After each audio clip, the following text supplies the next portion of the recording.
So stack is day 2. Da, da, da. First thing I'm going to do is learn a strategy, a new math theory, and then we're going to apply it, and we're going to be able to use our stack to solve it. Then we're going to do a second one down here, something called infix, postfix. So normally if it's in a classroom, I'd be writing it on the board. You couldn't see my notes right away.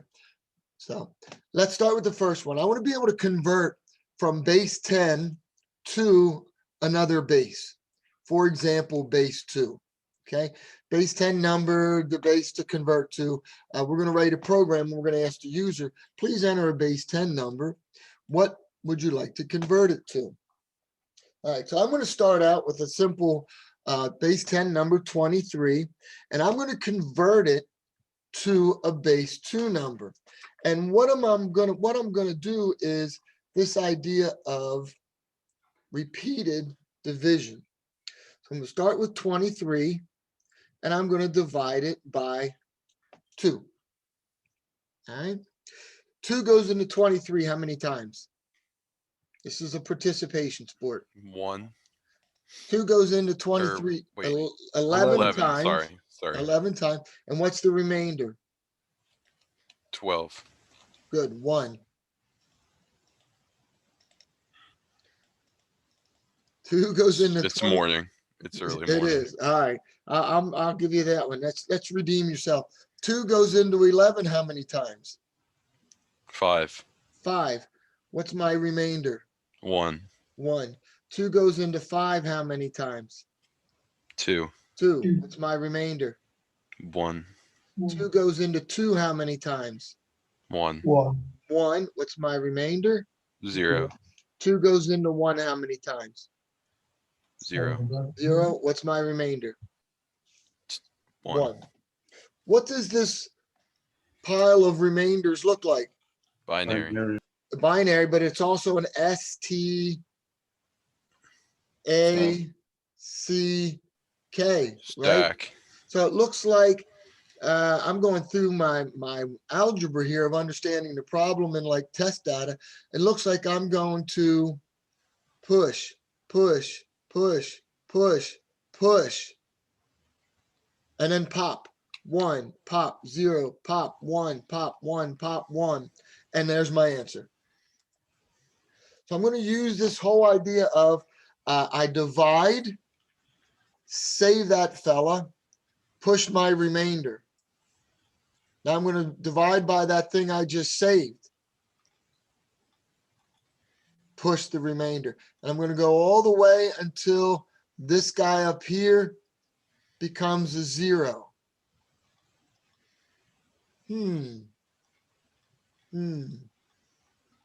Let's try another number. I am asking you for a base 10 number. What base 10 number do you have? Give me a base 10 number. 100. 100. What base would you like to convert this to? 16. To what? No, we're not making it hex. Give me something simple. 4. Base 4. We'd like to convert it to base 4. I'm going to take my 4. I'm going to divide it into 100. And what do I get? 25.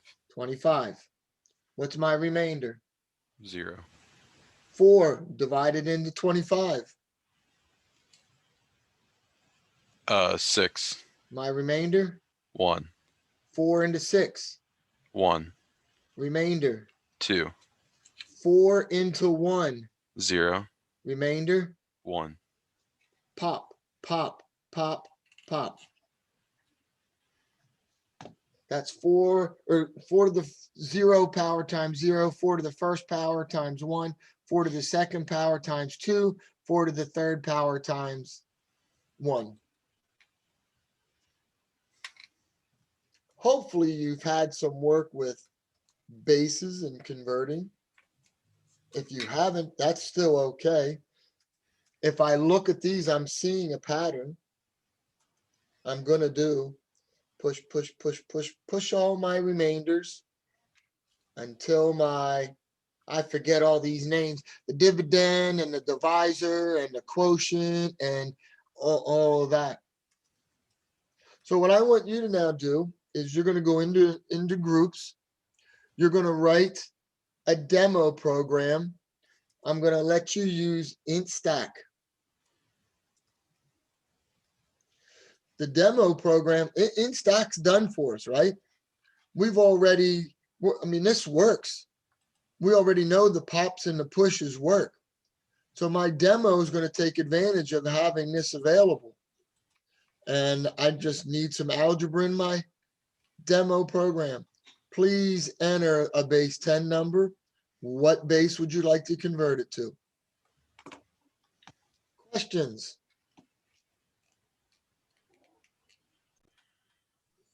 Okay, so we're back. We're going to convert infix to postfix. Again, this is an infix expression, a times b plus c. Here's another one. We have the parentheses come into play.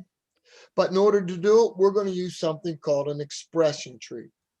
So let's take a look at the first one, a times b plus c. Now, if I looked at the order of operations, what would come first? A times b. Yeah, the multiplication would come first, and then the addition would come second.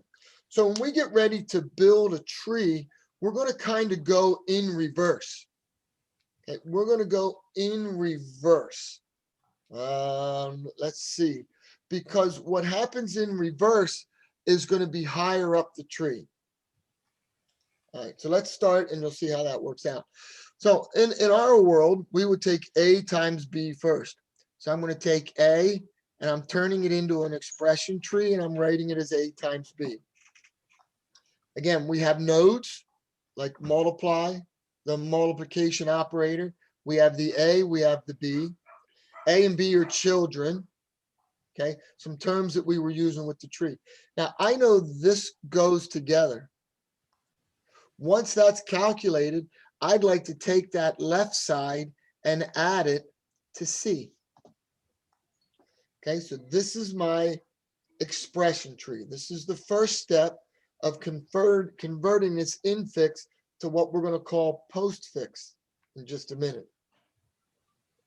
If I got ready and did my second expression tree, I would be doing this operator first and this second. So this one's going to be up top just like that was. So I know over here on my right side, I'm going to create a subtree that's b plus c. I'm going to take that result and multiply it by a. Again, this is the first step, making an expression tree. All right. I have a big one at the bottom. Do you think you could try it or do you want me to do it? Don't That it? center one there, is that adding or is that multiplication there? This is an addition. Are they, but the next one to your right. That's multiplication. Okay. So again, I'm going to do my order of operations. Let's see. I know I might say this goes first, that plus, second, third, and kind of fourth. So if this is fourth, that means everything here is a subtree to the left. Everything here is a subtree to the right. I'm going to come all the way down and do D minus E.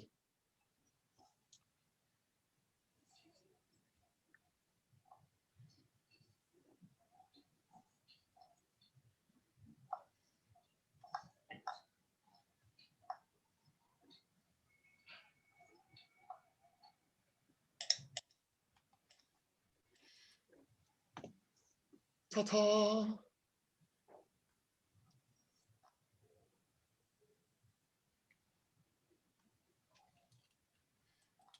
Okay, and again, this is called an expression tree. I wrote on that side, didn't I? I can come back over here. All right. Questions up to that point. Were you okay with that expression tree? Yeah. All right. So I'm going to come over and I'm going to get a really simple expression tree, a plus b. And if I write it, it's going to go A plus B. And when I look at this simple one, I have a node, which is my plus. I have a left child and I have a right child. So again, this is the left child, this is the node, and this is the right child. And if I gave you a tree to start, and I said, what is this in this world of what we call infix? And you'd say, well, that's pretty easy. That's the A plus B. That's infix, A plus B. And when I look at the expression tree, I notice it's this order: left, node, right. Left, node, right. Okay? So in this world of infix, there's also something called prefix, and there's also something called postfix.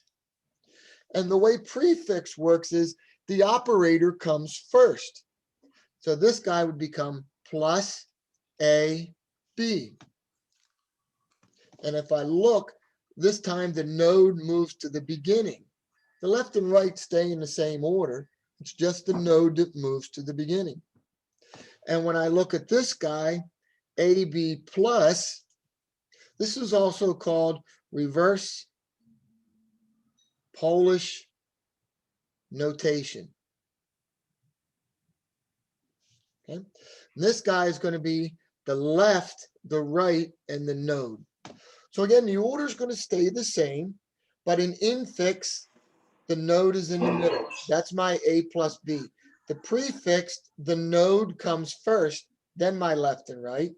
And in postfix, the left and right come first, and then the node. So keeping that in mind, I'm going to come back up here, and I'm going to say, okay, we know what this guy is in infix. What is he in prefix?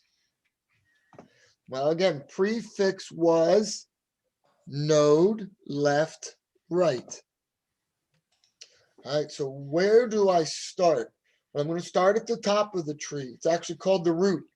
The reason this is a tree is if you turned it upside down, this guy is the root, and these are the leaves that stick out the end of the tree. And I'm not even making that up. That's for real. So when I do prefix, I'm going to start with a node, and the node is plus. Then I'm going to move to the left. But when I move to the left, I came to a node, which is multiply. I move to his left, which is now the A. And now I can't go any farther, so I backtrack. I took care of the node. I took care of this. So I'm going to do this. Check, I took care of that. Check, I took care of that. Then I went down and hit the A. Now I go back, I took care of it. I need to hit B. Now I go back because there isn't any other. I come all the way back to this node, finally hit the right and hit the C.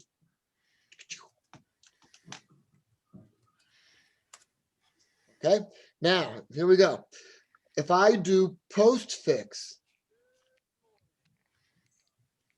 that's the left, the right, and then the operators at the end. What would this guy look like in postfix? So I'm going to take care of my left first. So I come in here. Let me erase my check marks. Check, Mike, check, check.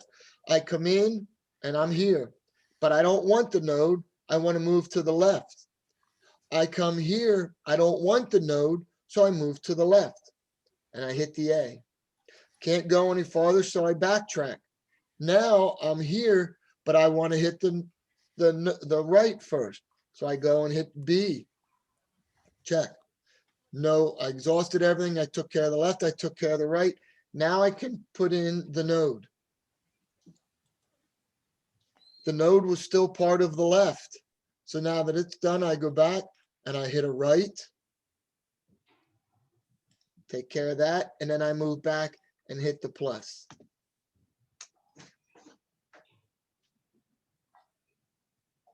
Let's practice that again. I know you're all waiting with bated breath. Why are we doing this? I'm excited. I'm going to show you soon. What is the prefix for this guy? What is the postfix?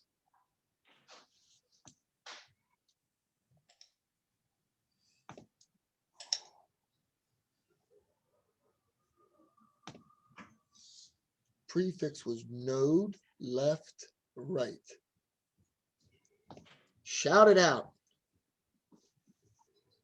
Multiply. Multiply. I'll agree to that. A, A, good.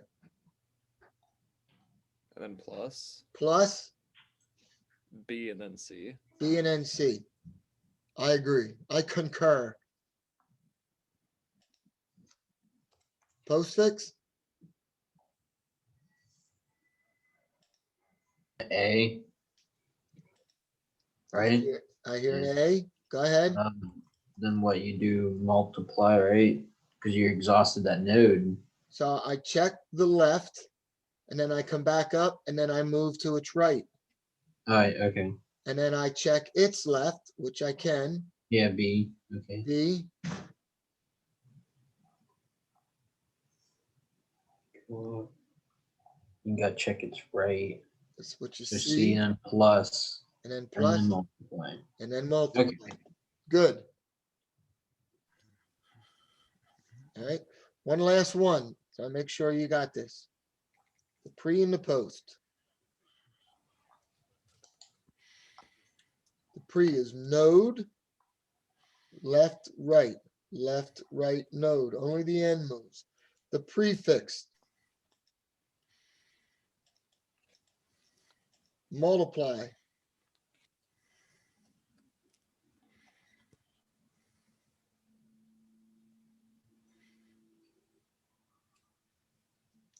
Plus A and then B.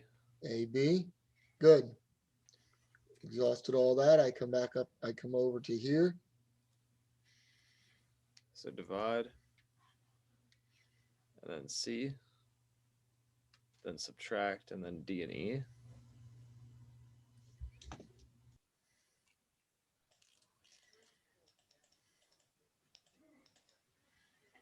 Okay. You want to try postfix?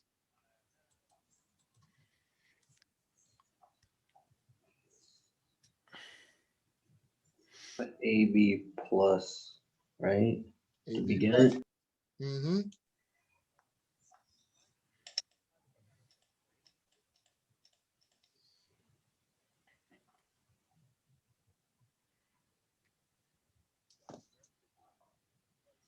So now I took care of these three. I go to the right. I go to the left. Yeah, C. Then I go to the right. But I have to go to the left. All right, D. And then go to the right. E minus and what divide? Minus and divide. And finally, Multiply. right. You notice A, B, C, D, E are in order. A, B, C, D, E are in order. The only thing that's moving around is the nodes. Now, what if I would have given you, I need more paper. I need more whiteboard. Here's a new here's a new whiteboard. There we go. What if I'd given you, instead of A, B, C's, and D's, what if I gave you 4 plus 3 minus 6 minus 2? Keep it nice and simple, okay? 4 plus 3 minus 6 minus 2. And I said, okay, I want you to write a program to solve this. What don't you like about this? And you can't say everything. Well, what you don't like is the parentheses and all of that. But what if I had a way that I could turn this guy, well, let's make him a decision tree first.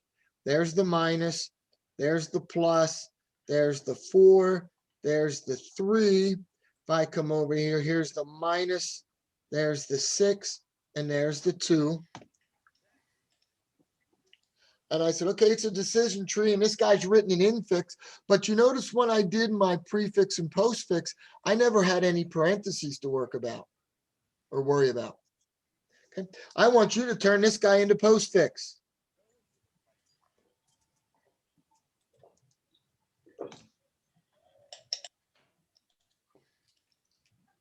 Again, I need to write left, right, node, because that comes last.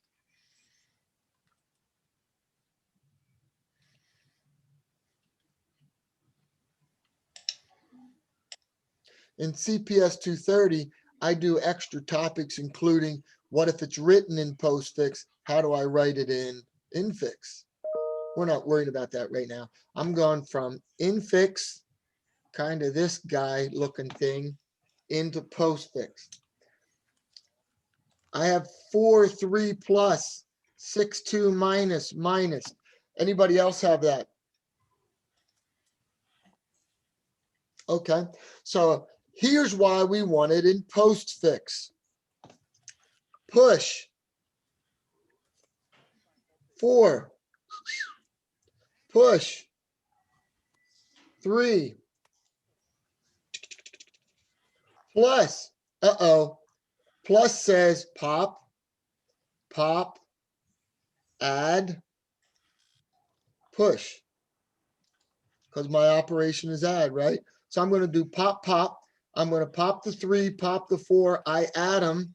What do I get? 7. 7. So I push the 7. Next thing is a number. I'm going to push 6. I'm going to push 2. Uh-oh, I have a minus, right? So when it's a minus, I pop, pop, and subtract. I pop, I pop. Which way am I subtracting? Well, I forgot to push the 2. I'm sorry. So when I pop and pop, it looks like when I popped here, I popped the 2. When I popped the second one, it was a 6. What order will I be subtracting them? The second pop from the first pop? So I pop, pop, and get the 4. Now my next operator is a minus. I do the same thing. Pop, pop, subtract 7 from 4. I get a 3. So what happens here with postfix is I do a push, a pop, pop, and add and push, a push, a push, a pop, pop, subtract and push, a pop, pop, subtract and push. So if For I the go to- second, oh, sorry, for the second pop, what you did 6 minus 2, and that's how you got the 4 down there? that's correct. Okay, That's correct. Because remember, my order is going to have to be when I do the pops, the second one from the first one when it comes to subtraction. I'd have the same kind of thing going if it's division as well. I'd have to make sure it's the second popped one divided by the first pop one. Okay, on D2L. My mouse is acting all goofy. On D2L, you should see something that resembles a file. And the file is from, see if I can get it. If I go to D2L, you're going to see a stack file. It's, wait, I might need to refresh. Boom. So chapter 19 had the int stack and the dynamic int stack. Okay, what you should now see on your D2L is NIOF chapter 7, which is where a lot of this is. You're going to see code samples chapter 7.htm, and I'd like you to download that and open it up.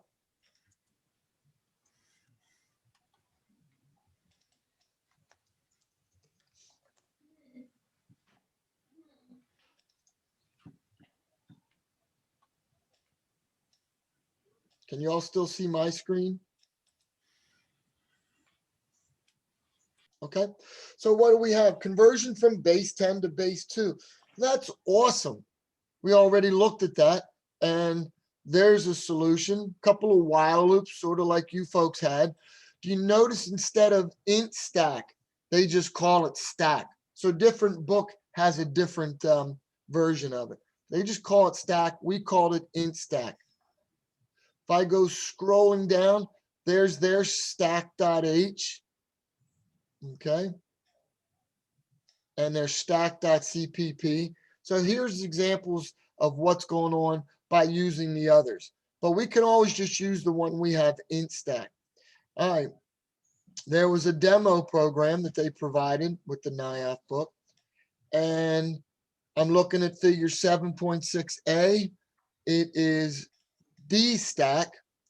And of course, from the other book, we were using dynamic in stack. They're really similar, same concepts. I have 7.6b, which is the dynamic in stack implementation file.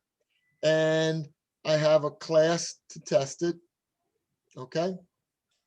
But where does it get good? It gets good down at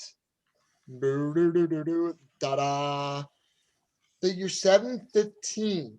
715 is converting infix to postfix.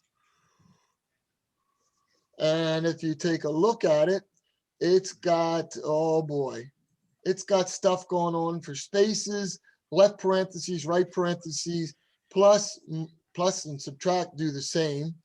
Multiply, slash, and mod do the same. So this program that's written for you, and it's called, I know you're getting seasick, 715 is a program I'm giving you that will take infix and convert it to a postfix expression. So again, what this is using is D stack, which is what they gave us, but our dynamic int stack should work. What I want you to do for the next couple of minutes and for the rest of class is I want you to go and get this figure 715, use that as a demo. If you want to use your Gaddis dynamic int stack, you're more than welcome to. If you would like to cut and paste and use this D stack, you're welcome to as well. If you're using the one from the Gaddis book, you just have to change the name here.